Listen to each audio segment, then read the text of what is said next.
인간의 몸속에 동물의 실체가 존재하는 것. 이는 오늘날의 민속, 문화에서 발견되는 수많은 민간 신앙 중 하나로 보이기도 한다.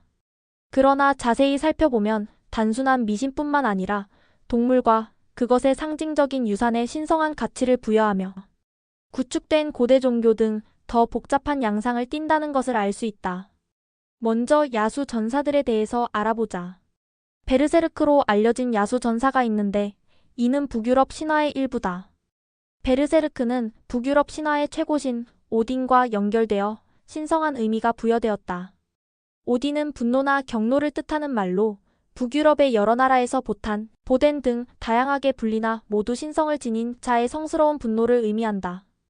베르세르크는 곰 가죽옷을 뜻하는 말이지만 일부는 곰을 벌거벗은이라고 여겨 갑옷을 입지 않고 싸우는 전사라고 해석했다. 하지만 일반적으로는 이 전사들이 곰에 부마되어 그 막강한 힘을 얻고자 곰 가죽옷을 걸치고 전쟁에 나갔다고 전해진다. 한편 바이킹 사가에 나오는 고대 노르드어 울프헤디는 베르세르크와 같은 전사를 가리키는 말이다.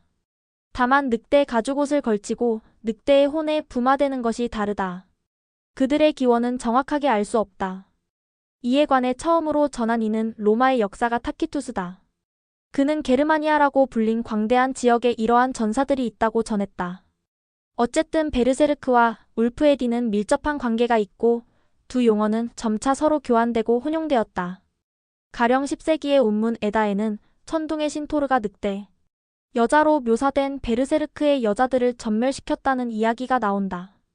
야수 전사들은 부마되었을 때 다음과 같은 모습을 보인다고 한다.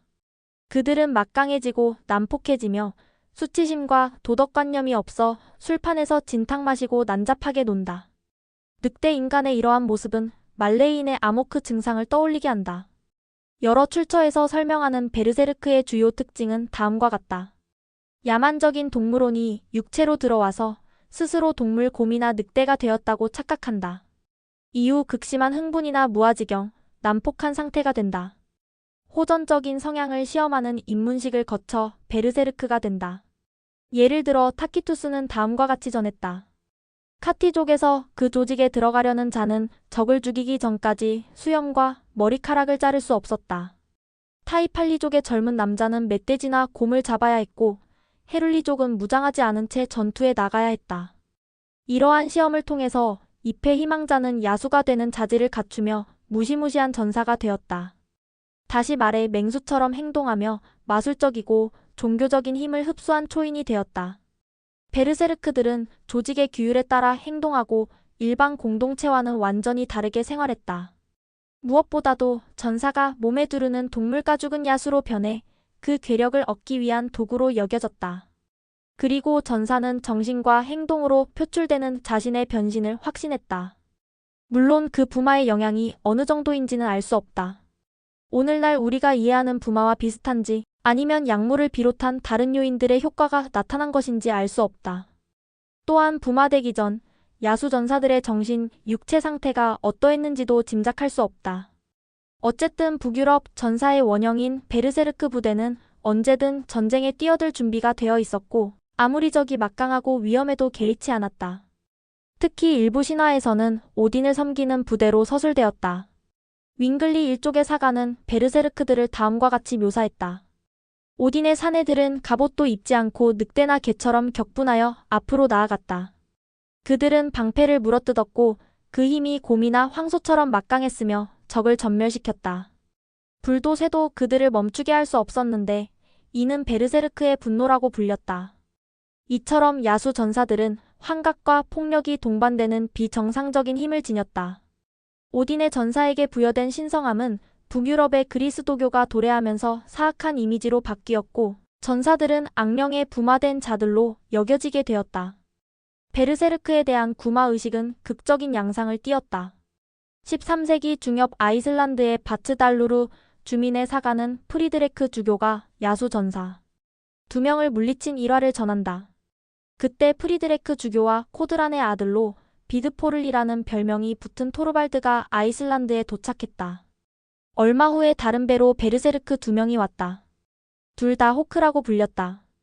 그들은 남의 돈과 여자를 강제로 뺏으려 하는 악당이었다. 만약 누군가가 내놓기를 거부하면 결투를 신청했다.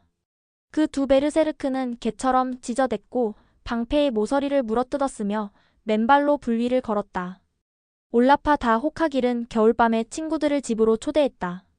초대자 중에는 그의 친척과 토르켈이라는 남자, 그리고 주교와 토르발드도 있었다. 그 일은 많은 걱정과 불안을 불러일으켰고 토르켈은 주교에게 어떻게 해야 두 베르세르크를 완전히 떨쳐낼 수 있는지 물었다.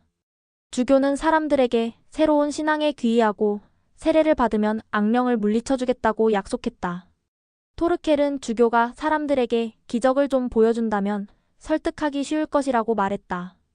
그리하여 주교는 바닥에 불 3개를 준비하게 했다. 그는 불을 축성한 다음 가장 용감한 사람들에게 나무 몽둥이를 들고 긴 의자에 있으라고 했다. 그렇게 베르세르크들을 잡을 셈이었다. 두 베르세르크가 그 집에 도착해서 안으로 들어왔다. 그들은 첫 번째 불을 통과했고 두 번째도 지나쳤다. 그런데 여느 때와 달리 화상을 입었기에 몹시 놀랐다. 그래서 불을 피해 긴 의자 위로 몸을 피했다. 그들은 거기서 살해되어 호카길이라고 불린 지옥으로 던져졌다. 두 베르세르크에 관한 묘사는 고대 종교의 샤머니즘과 애니미즘에서 발견되는 부마를 떠올리게 한다. 어쨌든 그들의 힘은 주교의 구마 행위를 통해 박탈된다. 베르세르케르강의 뜻은 베르세르크의 분노라는 뜻인데 야수 전사들이 부마된 상태를 가리키는 말이다. 이 상태가 되면 온몸이 전율에 휩싸이며 걷잡을 수 없는 폭력성을 띠는데 뇌전증과 히스테리 증상과 비슷했다. 에이르 주민의 사가에서도 그들의 발작적인 증세를 서술하고 있다. 베르세르크들은 당시 노르웨이와 다른 지역에서 보는 남자들보다 훨씬 더 건장하고 원기가 왕성했다. 그들이 변신했을 때는 인간이 아니었다. 미친 개처럼 격분해서 돌아다녔고 불도 새도 두려워하지 않았다. 여러 출처를 종합해보면 베르세르크와 울프헤디는 곰이나 늑대의 영에 부마되어 그 동물로 변신할 수 있다고 믿었다. 그들의 외모는 무시무시했고 초인적인 힘과 능력을 발휘하다가 이후 탈진 상태로 이어졌다. 요컨대 악령 부마의 특징이 분명하게 드러났다. 유일하게 다른 점은 대상자의 상태를 변화시키는 주체가 동물이라는 점인데 그리스도교의 관찰자들은 그 또한 악마의 화신으로 여겼다. 다른 장소와 시대에서도 야수전사의 사례를 찾아볼 수 있다. 로마의 루페르쿠스 신화에서부터 요르바족의 겔레데, 케냐의 마우마우와 같은 아프리카의 많은 비밀 종파까지 다양한 배경과 형태로 존재한다. 특히 포악한 동물원에 부마되었다고 여기는 아프리카의 표범 인간의 경우는 야수전사와 매우 유사하다. 표범 인간 현상은 주로 콩고에서 두드러지지만 중앙아프리카의 다른 나라들에서도 발견된다. 벨기에령 콩고에서 일어난 몇몇 살인 사건이 지역에서 아니오토 반투어로 표범이라고 부르는 비밀 종파의 소행으로 밝혀졌다. 수사가 진행되면서 이 집단은 뿌리가 깊은 데다 아프리카의 여러 지역에 분포되어 있다는 사실이 드러났다. 먼 옛날 북부 카메룬의 발리에서 설립된 이 종파는 원래 아프리카 비밀 결사대로 기능했지만 18세기부터 잔인한 범죄를 저지르며 영토 너머로까지 악명이 높았다.